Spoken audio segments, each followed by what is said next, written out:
पहले के समय में एक गांव था जहां दिन में तो सब ठीक रहता था, लेकिन जब रात होती थी तो मौसम बदल जाता था।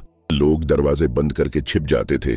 इसी वजह से गांव के पास एक गुफा में एक राक्षस रहता था और इस राक्षस का एक काम था, वो था हम राक्षस को गांव के बारे में बताते। ये राक्षस अक्सर इंसानों का शिकार करता था और एक रात इसने इंसानों को खा लिया, जिसका नाम एक गांव में फैल गया। स्वर्गीय करमदीन बाबा ने सोचा कि वो यहाँ रात बिताएंगे। सुबह वो आकर यही कहते, करमदीन बाबा।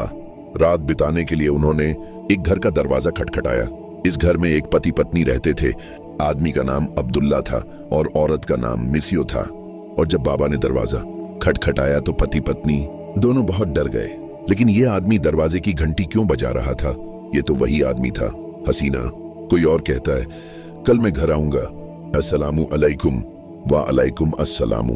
वा अलैकुम अस्सलामु। नहीं मेरे प्यारे, मैं इस सड़क से गुजरने वाला एक यात्री हूँ। मैं भाग्यशाली हूँ, मैं रात बिताऊंगा। नहीं तो अब्दुल्ला। करमदीन बाबा उसे रात के लिए जगह देते हैं और बेचारे करमदीन बाबा अब्दुल्ला के घर में रात बिताते हैं और अब्दुल्ला बाबा के साथ चाय पीते हैं और सुबह और शाम बाबा के साथ चाय पीते हैं। बाबा कुछ कहते हैं, अगर वह परेशान हो जाते हैं तो मैं क्या कहूँ? बच्चे, भगवान ने चाहा, अगर आप मुझसे इतना प्यार करते हैं तो मैं रुक जाऊंगा। और ये बेचारे करमदीन बाबा अब्दुल्ला के साथ कुछ रातों के लिए रुके। बच्चे, मैं तुमसे कुछ पूछना चाहता हूँ, मुझे बताओ बाबा क्या कहते हैं। बच्चे, तुमने कल मुझसे शैतान के बारे में बात की थी, मैं बस उलझन में हूँ। अब्दुल्ला को यह पूरी कहानी बताई। और क्या तुमने अब्दुल्ला को पूरी कहानी बताई? तुम्हारे गांव में दादाजी परेशान नहीं है। अगर गांव में कोई आदमी है तो उसका नाम अब्दुल्ला है और वह है बहुत अमीर है। उसके पीछे मत जाओ और उसे अच्छा खाना भी मिलेगा। तो मैं उसे कैसे पकड़ूंगा कि वह अब्दुल्ला का भाई है? और अगर वह रात को नहीं गया तो गिर जाएगा। वह अब्दुल्ला के घर का दरवाजा खटखटाएगा। अब्दुल्ला, वह तुम्हारा दोस्त है, उसे सोचने दो कि शांति उस पर हो। मुझे डर है कि उसके पैर अच्छे होंगे। अच्छे नहीं, शैतान होगा। अचानक अपने असली रूप में आएगा और अब्दुल्ला को अपने साथ ले जाएगा। ये सामान के बोझ जैसा है, लेकिन ये बहुत अच्छा है। लेकिन ये कैसा लड़का है कि तुम्हें भूख नहीं लगी? देखो, ये तन नहीं है। साहब, सभी गांव वालों ने एक प्लान बनाया है। टीचर खाट को मिल गया, मैं इसे सब ले जाऊंगा और मैं इसे गांव में छोड़ दूंगा। तुम इस खून को कैसे बचाओगे? अरे बाप रे, मैं खो गया। अब्दुल्ला भाग गया। अब तुम क्या करोगे? और वे बात कर रहे हैं कि अब्दुल्ला भी आएगा। वे हैरान होंगे। अब्दुल्ला जान देखेगा वह एक आदमी के पास आया है और मैं बहाने से आया हूं। और फिर अब्दुल्ला ने पूरी कहानी बताई। क्या होगा? लोग तन इसे खत्म करना चाहता है, बात खत्म हो जाएगी और बाबा गांव के सभी लोगों को खत्म कर देंगे। ठीक है, बाबा कहते हैं कि हम क्या करेंगे।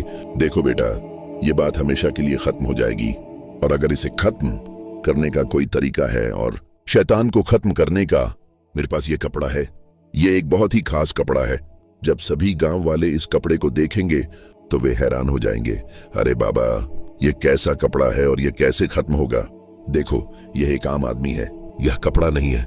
इतना बड़ा आदमी, जब शैतान इस पर बैठेगा तो उसका पूरा शरीर थक जाएगा और वह इस कपड़े से उठ नहीं पाएगा और इस तरह हम इसे खत्म कर देंगे। और इस तरह वे सभी एक प्लान बनाएंगे और अब्दुल्ला को कल शैतान के घर भेजा जाएगा। गुफा में शैतान और उसका कौआ अब्दुल्ला का इंतजार कर रहे हैं। मुझे वह जानकारी बताओ जो शैतान ने मुझसे ली है। पिता ने क्या लिखा है? शैतान ने मुझसे क्या जानकारी लिखी है? चलो, उसके पास एक किताब है, मैंने तुम्हारी किस्मत का ज्ञान लिखा है। वह किताब उसके पास घर के अंदर है। अरे तुम जाओ और ये किताब ले जाओ और इसे जला दो। अच्छा, तो तुम बच जाओगे। और वह शैतान अंदर से भूत बनकर गांव के गेट पर चला जाएगा। दूसरी तरफ करमदीन बाबा ने कुर्सी पर वह काला कपड़ा डाल दिया है और देख रहा है कि कितने शैतान आएंगे और बाबा के आने का इंतजार कर रहा है। खाओ भाई, मैं एक यात्री हूँ, खाना लाओ भाई। मैं अभी नहीं आया हूँ। मैकेनिक इस दरवाजे को छोटा कर देगा और थोड़ी देर बाद मैं फिर जाऊंगा। आओ। बुरे करमदीन बाबा, उसकी नजर भूत के पैरों पर पड़ी कि उनके पैर शैतान के हैं। और अब मैं समझ गया हूँ, वह मरीज के रूप में आया है। मैं मरीज बन जाऊंगा और मरीज बन जाऊंगा। मुझे भी बताओ क्या होगा। यह सच है, तुम खाओ, तुम इस घर में खाओगे, तुम ठीक हो जाओगे और मैं तुम्हारे लिए खाना लाऊंगा। जो भी हो, यहां मत जाओ, ठीक है? अब मुझे बताओ, तुम एक औरत के रूप में मेरे पास आओ, मैं आया था, अब तुम प्यार से घिरे हो। अब मैं तुम्हें देखूंगा, मैं उठ नहीं सकता। लोग तुम्हें खिलाने आ रहे हैं, तुम प्यार से घिरे हो, तुमने अच्छा व्यवहार किया है। या तुम मुझे छोड़ दोगे, या तुम मुझे छोड़ दोगे। मुझे जिंदा मत छोड़ो, काश तुम जिंदा रह पाते। और फिर सभी गांव वाले मुझे पत्थर मारते हैं और फिर तन का भी ऐसा ही हाल होता है।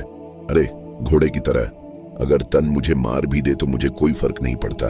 और अगर वह अपने दो को भी मारकर गांव छोड़ दे तो वह जाकर भाग जाएगा और फिर करम।